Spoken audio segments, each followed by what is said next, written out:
Hello, this is Anirban Bhattacharya and welcome to new video of my channel. So আজকে আমি review করব 404 error not found মুভিটা, যেটা 2011-এ বেরিয়েছিল। তো এর আগে আমার একটা ভিডিও আছে যেটা আমি আপলোড করেছিলাম আমার চ্যানেল থেকে, সেটা হচ্ছে টপ 10 বলিউডের underrated horror movies of all time. সেখানে এটা 7 কি 8 নম্বরে ছিল সিনেমাটা, মানে আমি রেখেছিলাম টপ 10 আমি পিক করে, তার মধ্যে 7 নম্বরে র্যাঙ্ক দিয়েছিলাম 404 এরার নট ফাউন্ড সিনেমাটা। এবং আমি মুভিটা দেখিনি, এই হচ্ছে ব্যাপার। 404 এরার নট ফাউন্ড সিনেমাটা শুধু এইটুকুনি জানতাম যে এইটা 2011-এর সিনেমাটা বেরিয়েছিল, জানতাম যে 2011-এর সিনেমাটা বেরিয়েছিল। তোমার দেখা হয়নি এই সিনেমাটা। তো এই সিনেমাটার ব্যাপারেই এখানে কথা বলবো এই ভিডিওতে, এবং কীরকম লেগেছে, এবং 404 এরার নট ফাউন্ড মুভিটার পজিটিভ দিক, নেগেটিভ দিক সব বিষয়েই কথা বলবো। আন্ডাররেটেড বা আন্ডার পারফর্ম কেন করেছে সেটাও বলবো। আর একটা, তোমার এখনও পর্যন্ত আমার ইউটিউব চ্যানেলটাকে যারা যারা সাবস্ক্রাইব করোনি তারা তাড়াতাড়ি ঝটপট সাবস্ক্রাইব করে নাও। আর অবশ্যই আমার ইউটিউব চ্যানেলে যে বাকি ভিডিওগুলো আছে সেই ভিডিওগুলো অবশ্যই দেখো।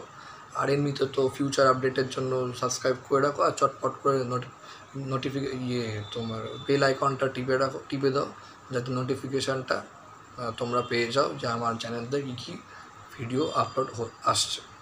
তো চলুন শুরু করি। এরার নট ফাউন্ড সিনেমাটা আমার কেমন লেগেছে, আমি জাস্ট কালকেই সিনেমাটা দেখলাম।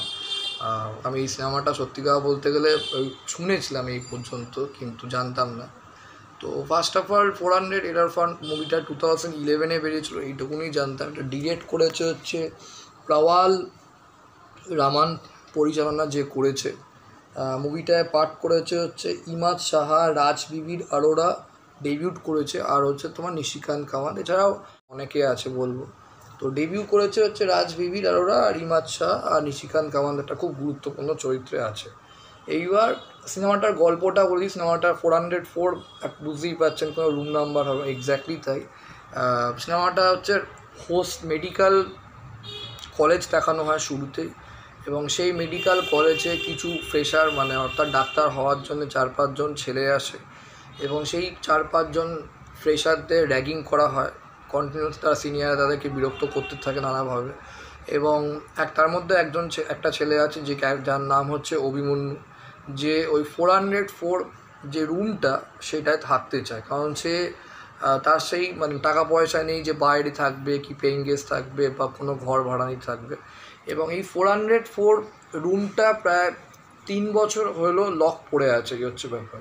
এবং এই 404 রুমটা, মানে মেডিকেল কলেজের এই হোস্টেলের 404 রুমটা কেন তোমার 404 হোস্টেল রুমটা লক হয়ে আছে সেটা জানার জন্য অবশ্যই আপনাকে দেখতে হবে 404 এরার নট ফাউন্ড মুভিটা।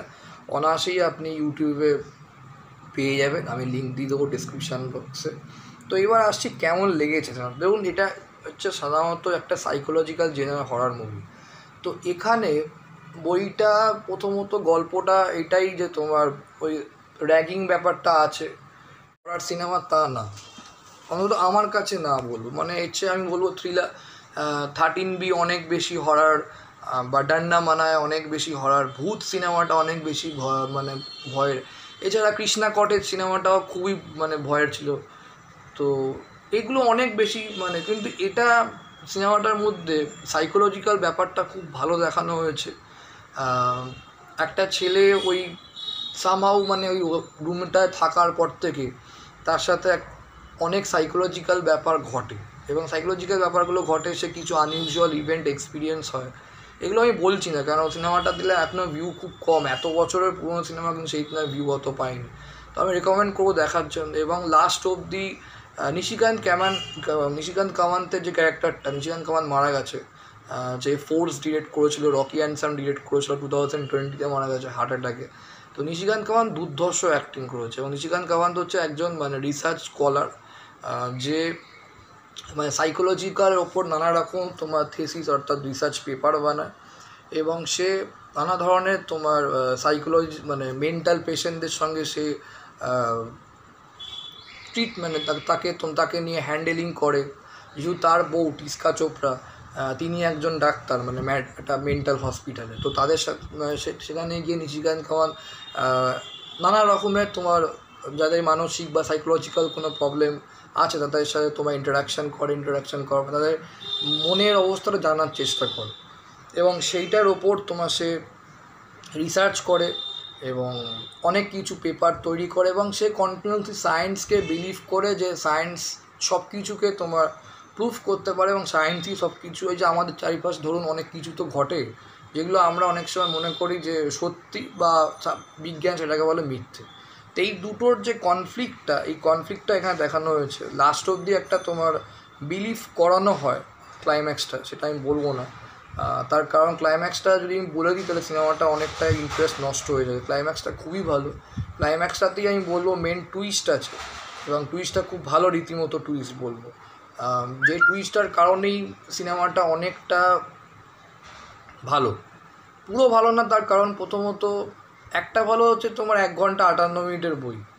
আচ্ছা, দ্বিতীয় ভালো হচ্ছে এখানে যারা যারা নতুন ছেলেগুলো অ্যাক্টিং করেছে তারা বেশ ভালো অভিনয় করেছে, ডিরেকশান খারাপ না, গল্প মোটামুটি, স্ক্রিন প্লেটা ঠিকঠাক।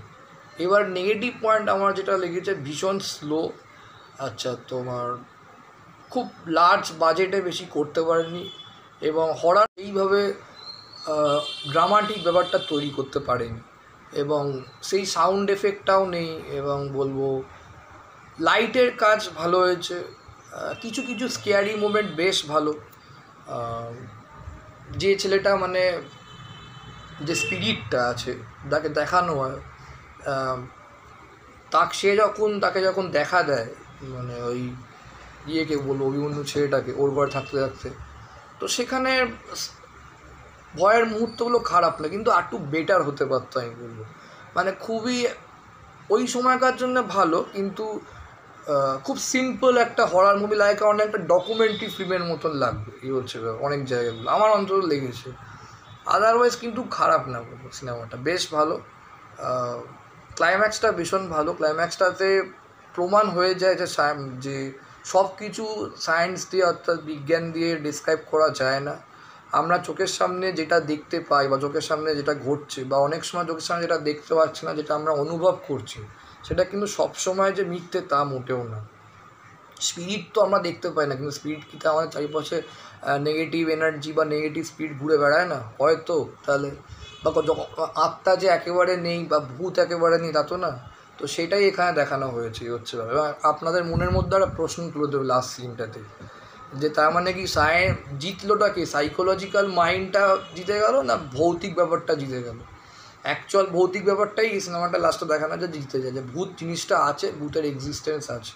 আপনারা সায়েন্সে জিনিসটা যতই প্রুফ করার চেষ্টা করুন যে তোমার সাইকোলজিক্যালি মানুষের প্রত্যেকটা মাইন্ডে নানা রকম চেঞ্জ হয়, এক একটা সময় এক একটা মানুষ মুডে থাকে, কখনো ভালো মুড থাকে, কখনো দুঃখে থাকে, কখনো খুশিতে থাকে, কখনো ওভার আনন্দ হয়ে যায়, কখনো একদম মানুষ ডিপ্রেশন চলে যায়। এগুলো মানুষের সাইকোলজিক্যাল চেঞ্জ হয়, বাট তাই বলে ভূত বা স্পিরিট একেবারে নেই, তার এক্সিস্টেন্স নেই, সেটা কখনোই না।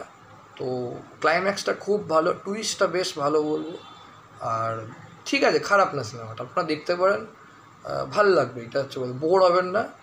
তবে একটুখানি মুভিটা স্লো আছে, যদি কেউ খুব ফাস্ট পেসেড হরার মুভি পছন্দ করে তারা আমি বলবো দেখবেন না, আর যারা একটু মানে হাতে সময় আছে দেখুন, খারাপ লাগবে না। বাট ফুল যদি মনে এক্সপেক্ট করুন যে হ্যাঁ ভীষণ ভয়, দেন দেখার দরকার নেই। আর যদি মনে করেন যে না ঠিকঠাক একটা হরার মুভি দেখবো যেখানে অল্প বিস্তর ভয় আছে দেখার মতন, দেখতে পারেন, কারণ গল্পটা স্ক্রিন প্লেটা খারাপ না, যেভাবে সাইকোলজিক্যাল ব্যাপার জিনিসগুলো যেভাবে দেখানো হয়েছে সেটা বেশ ইন্টারেস্টিং, বেশ ভালো। অন্তত একটা সিনেমাটা পুরোপুরি ঘুরে মানুষের একটা নিজের যে বিশ্বাস, সুপার ন্যাচারাল পাওয়ার এবং মেন্টাল হেলথ, এই তিনটে চারিদিক দিয়ে পুরো সিনেমাটা ঘুরেছে।